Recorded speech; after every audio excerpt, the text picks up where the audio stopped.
ભક્ત્યા પ્રમાણમ તત્ર ગોપિકા. ભગવાનને સાધવા માટે ભક્તિ સિવાય બીજો કોઈ ઉપાય જ નથી. બહુ સ્પષ્ટ શબ્દોમાં કહેવામાં આવ્યું. કેમ? અને એમાં પ્રમાણ પણ આપ્યું, હરિર્હિ સાધ્યતે. અને ગોપીઓ એમાં પ્રમાણ છે. એમાં બે વાતો વાઇસ વર્ષા છે. ભક્તિથી જ હરિ સધાય છે અને હરિ જ એવી ભક્તિને સાધી આપે છે પ્રિયજનો. એટલે કોઈ ભક્તિ બજારમાં મળવાની વસ્તુ નથી, કોઈ સાધનોથી પ્રાપ્ત થવાની વસ્તુ નથી. અમુક લોકો એમ વિચારતા હોય કે જપ કરશું, તપ કરશું, માળા ફેરવશું, કંઈક દાન ધર્મ પુણ્ય કરશું, સત્કર્મ કરી લેશું, એનાથી ભક્તિ આવી જશે. ના, આ બધા સાધનોથી ભક્તિ નહીં આવે. ભક્તિ તો એનું બીજ જો તમારા હૃદયમાં હશે અને બીજને પ્રોપર ખાતર, પ્રોપર પાણી, પ્રોપર એને સૂર્યપ્રકાશ આ મળશે તો જે બીજ અંકુરિત થશે. એટલે સત્સંગનું વર્ષણ પાણી થશે. સત્સંગનું જો પાણી મળે એટલે નિત્ય સત્સંગનું પોષણ મળતું રહે. સુંદર સંતો, મહંતો, ભગવદીઓ, સદગુરુનો સંગ એ ખાતર બની જાય જ્યારે, અને સૂર્યપ્રકાશ એટલે સાક્ષાત જગતગુરુ મહાપ્રભુ ભગવાન શ્રી વલ્લભ, શ્રી ગોપીનાથ, શ્રી વિઠ્ઠલનાથ જેવા સાક્ષાત સૂર્ય સમાન એવા સૂર્યનારાયણની જેમ જો બિરાજમાન હોય આપણા માથા પર ને આપણી એમના પર અગાધ શ્રદ્ધા હોય તો નિશ્ચિત રૂપેણ આપણને આપણા હૃદયની અંદર રહેલી ભક્તિનું બીજ એ નવપલ્લવિત થઈ શકે છે. એટલે અહીંયા એમણે વાત કરી કે હરિર્હિ સાધ્યતે ભક્ત્યા પ્રમાણમ તત્ર ગોપિકા. જેમ એ બીજને નવપલ્લવિત કરવા માટે ખાતર પાણી ક્યાંથી નાખવા, આ વાત આપણને આપણા સદગુરુ જગતગુરુ ભગવાન શ્રી વલ્લભે ભક્તિવર્ધિની નામના ગ્રંથમાં આપણને સમજાવી છે. યથા ભક્તિ પ્રવૃદ્ધા સ્યાત તથોપાયો નિરૂપ્યતે બીજ ભાવે દ્રઢેતુ સ્યાત ત્યાગાત. નંબર 1, ત્યાગાત શ્રવણ કીર્તનાત. ત્યાગ, શ્રવણ અને કીર્તન. શેનો ત્યાગ? જેમ કે હું અત્યારનું પ્રેક્ટિકલ એક્ઝામ્પલ આપું તો તમે લોકો તમારા બપોરની ઊંઘનો સરસ મીઠી 4:30 ઊંઘનો ત્યાગ કરીને આવ્યા, બરાબર છે? જો તમે અત્યારે તમારો આરામનો ઊંઘનો સમય ત્યાગ કરીને અહીંયા નહીં આવતે તો આ સત્સંગનો લાભ, આપણા ભાગવત ચિંતનનો આપણને લાભ ક્યાંથી પ્રાપ્ત થતે? અને માટે કહે છે કે ત્યાગાત. જો કે ત્યાગ એટલે કે પોતાના અહંકારનો ત્યાગ, પોતાની જડતાનો ત્યાગ, પોતાના અજ્ઞાનનો ત્યાગ, અને સૌથી છેલ્લે બહુ મહત્વની વાત છે પ્રિયજનો, પોતાના જ્ઞાનનો ત્યાગ. તમે કહેશો જ્ઞાનનો ત્યાગ?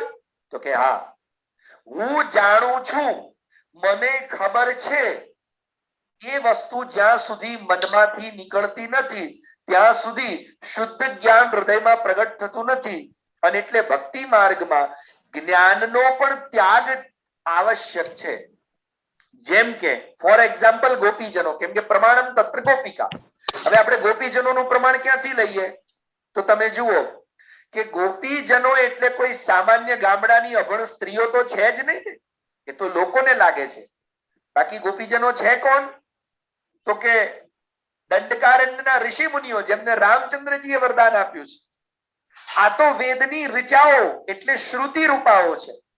વેદની શ્રુતિઓ, જેમને બ્રહ્મ પુરાણની અંદર અને બ્રહ્માંડ પુરાણ, આ બંને પુરાણોમાં જેના પુરાવા આપણને પ્રાપ્ત થાય છે કે વેદના મંત્રોએ ભગવાનની સ્તુતિ કરી અને સ્તુતિના પરિણામે ભગવાન અત્યંત પ્રસન્ન થયા.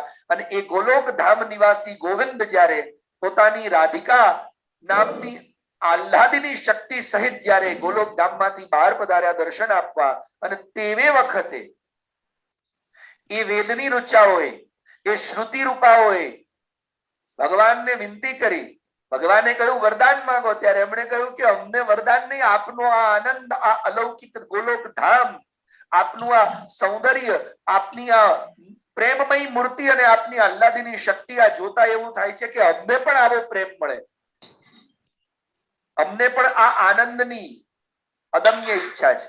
ભગવાને ત્યારે તે વખતે બહુ સુંદર વાત કરી, અમને પણ આ ગોપીજનો જેવો, અમને પણ આ આહ્લાદીની શક્તિ શ્રી રાધિકાજી જેવો પ્રેમ, આવું જ સુખ અમને આપો. ત્યારે ભગવાને શું જવાબ આપ્યો? દુર્લભો દુર્ઘટશ્ચૈવ, આ બ્રહ્માંડ પુરાણ અને કૃષ્ણ જન્મ ખંડનો આ શ્લોક છે. દુર્લભો દુર્ઘટશ્ચૈવ યુષ્માકં વમનોરથ. દુર્લભો દુર્ઘટશ્ચૈવ, એક તો આ તમારું વરદાન જે તમે માંગ્યું ને દુર્લભ છે, આવું હજી સુધી કોઈને મળ્યું નથી અને મેં આપ્યું નથી, એટલે દુર્લભો.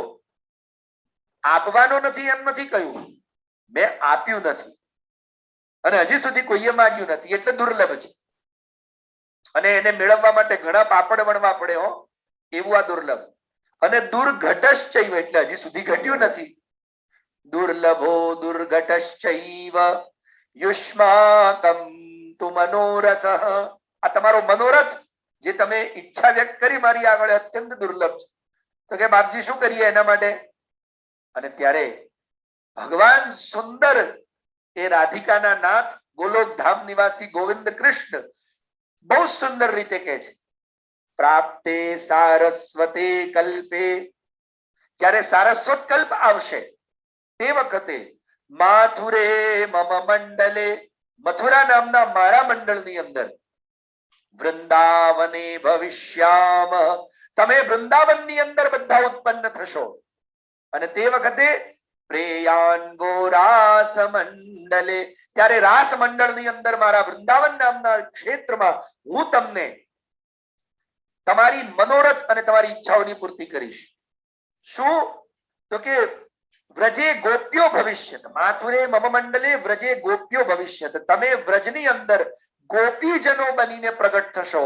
અને તે વખતે વૃંદાવને ભવિષ્યામાં, વૃંદાવનમાં થનારું, ભવિષ્યામાં એટલે ભવિષ્યવાચક વાક્ય ભગવાન કહી રહ્યા, થનારી પ્રેયાન્વો રાસ મંડલે, જે રાસ મંડળી હું પ્રગટ કરીશ તે રાસ મંડળની અંદર પ્રેયાન, તમારી ઈચ્છાઓની પૂર્તિ હું કરીશ અને તમારું પ્રિય કરીશ. એટલે જે તમારી ઈચ્છા છે એની પૂર્તિ હું તે વખતે કરીશ. હવે મને કહો કે આ ગોપીકાઓ કોઈ સામાન્ય અભણ આપણા જેવી સાવ ડોબા જેવી હતી? આપણે ડોબા છીએ. ગોપીજનો કોણ હતા? સાક્ષાત ઋષિ મુનિઓ, જેમણે હજારો વર્ષ તપશ્ચર્યા કરી, વેદ વેદાંત ને ઉપનિષદોના જ્ઞાતા, અને સાક્ષાત વેદના મંત્ર અને વેદના મંત્રો જ મૂર્તિમંત ગોપી બનીને આવ્યા. એટલે એમને બ્રહ્મનું જ્ઞાન હોય કે ના હોય? તો બીજની વૃદ્ધિ, જો એમને જ્ઞાન હોય, આ જ્ઞાન છોડવાનો મતલબ સમજો, જો એમને જ્ઞાન હોય કે આ પરબ્રહ્મ પરમાત્મા છે તો પછી એને મેણાટોણા મારી શકાય ખરા? એટલે જ્ઞાન છોડવું પડે છે. પછી ભગવાન જે જ્ઞાન આપે ને એ જ લેવાનું. અને કૃષ્ણે કીધું કે હું તો નાનો છું. ગોપીજનો કે બરાબર તું નાનો. કૃષ્ણ કે હું તો ચોર છું. તો કે હા તું ચોર છે. ગોપીજનો કોઈ વાંધો નથી આવતો, કોઈ ફરકે પડતો નથી. આ જ પ્રેમ છે. અને એટલા માટે આવું જે પ્રેમથી પ્રગટ થનારું, ભગવાન દ્વારા મળનારું જે જ્ઞાન છે ને, એ જ્ઞાન જ પ્રિયજનો યાદ રાખજો, એ જ તમને ભક્તિની પ્રાપ્તિ કરાવે. અને એવા પ્રેમમય ભક્તિ વડે જ ભગવત પ્રાપ્તિ થાય છે. અને આ કળિયુગમાં બધા સાધનો વ્યર્થ થઈ ગયા છે. કેમ કે કળિયુગ તો છે જ દુષ્ટ અને પાછો એનો મિત્ર અધર્મ છે. એટલે આગળ નારદજી કહે છે ભક્તિ દેવીને કે ભક્તિ દેવી તમને ખબર છે કે આવી જેવી ભક્તિ છે ને એ તો ગોપીજનોની કૃપાથી પ્રાપ્ત થાય. એટલે ગોપીજનો જેવા કોઈ સદગુરુ અથવા સાક્ષાત પ્રભુથી પ્રાપ્ત થાય. અને આવી ભક્તિ પ્રાપ્ત થવા માટે ગોપીજનો જેવા સદગુરુ મળે ક્યારે? પ્રશ્ન અહીંયા છે, મળે ક્યારે? બોલો. એટલે 20મા શ્લોકમાં કહ્યું, નૃણામ જન્મ સહસ્ત્રેણ કલૌ પ્રીતિર હિજાયતે. નૃણામ જન્મ સહસ્ત્રેણ ભક્તૌ, તમે ભલે પોતાની જાતને ભક્ત માનતા હો પણ તમારા માનવાથી તમે ભક્ત કહેવાતા નથી. હજારો જન્મ વીત્યા પછી હજારો જન્મોનું પુણ્ય ભેગું થાય, હજારો જન્મોના સત્કર્મ ભેગા થાય અને ત્યારે કોઈક ભક્તને શું પ્રાપ્ત થાય? પ્રીતિ જાયતે. ત્યારે એની અંદર પ્રેમ પ્રગટ થાય. એનો મતલબ ભગવાન શેનાથી મળે છે? સમજ્યા? પ્રેમ વાળી ભક્તિથી. શુદ્ધ હૃદયના પ્રેમ વગર ભગવાન મળતા નથી. શુદ્ધ હૃદયના પ્રેમ વગર ભગવાન મળતા જ નથી.